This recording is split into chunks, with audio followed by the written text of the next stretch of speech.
qu'est-ce que la conscience? Pourquoi avons-nous cette étrange sensation d'être nous-mêmes? Est-ce une simple fonction biologique ou quelque chose de plus profond, lié à l'univers tout entier? Aujourd'hui, on plonge dans l'un des plus grands mystères de l'humanité.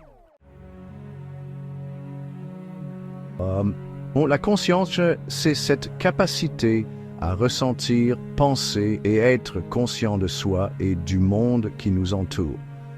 Mais en réalité, c'est plus compliqué que ça. Les scientifiques la divisent souvent en deux concepts. La conscience primaire, c'est la perception immédiate du monde, comme voir une couleur ou entendre un son.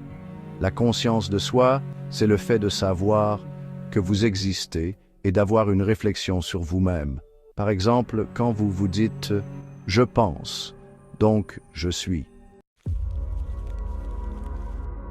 D'un point de vue scientifique, la conscience est liée au cerveau. Elle résulte de l'activité de milliards de neurones qui échangent des signaux électriques et chimiques. L'idée principale est que ces interactions complexes dans le cortex cérébral, en particulier dans des régions comme le cortex préfrontal, créent ce que nous appelons la conscience. Mais voici le problème. Comment une simple activité neuronale produit-elle une expérience subjective, comme ressentir une émotion ou percevoir une couleur? C'est ce que les scientifiques appellent le problème difficile de la conscience.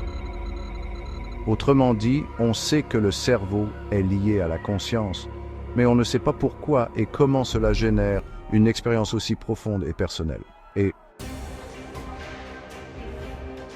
plusieurs théories ont été proposées pour expliquer ce mystère. La théorie de l'information intégrée. Elle suggère que la conscience émerge lorsqu'un système est capable de traiter et d'intégrer une grande quantité d'informations. La théorie de l'espace de travail global. Selon cette théorie, la conscience agit comme un projecteur mental, sélectionnant certaines informations pour les rendre accessibles à notre esprit. Les théories spirituelles. D'autres pensent que la conscience n'est pas seulement liée au cerveau, mais qu'elle pourrait être une énergie universelle, une sorte de connexion à une réalité plus vaste. Certaines idées vont encore plus loin. Des philosophes et des scientifiques comme David Chalmers et Rupert Sheldrake explorent l'idée que la conscience pourrait exister indépendamment du cerveau.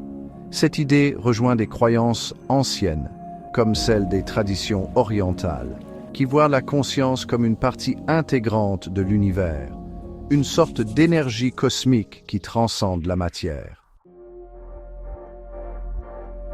Comprendre la conscience, c'est comprendre ce qui nous rend humains.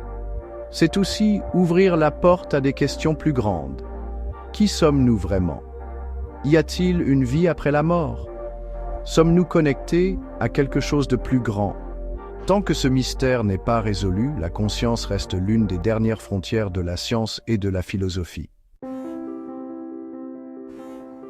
Alors, la conscience est-elle une simple fonction de notre cerveau ou est-elle quelque chose de plus profond, une fenêtre sur une vérité universelle que nous n'avons pas encore saisie? Ce qui est certain, c'est que ce mystère nous pousse à réfléchir à notre existence et à notre place dans l'univers. Dites-moi en commentaire ce que vous pensez. La conscience. Pour vous, c'est un mystère scientifique ou spirituel? Et si ce sujet vous intrigue, abonnez-vous à la chaîne pour explorer ensemble d'autres mystères fascinants de la vie.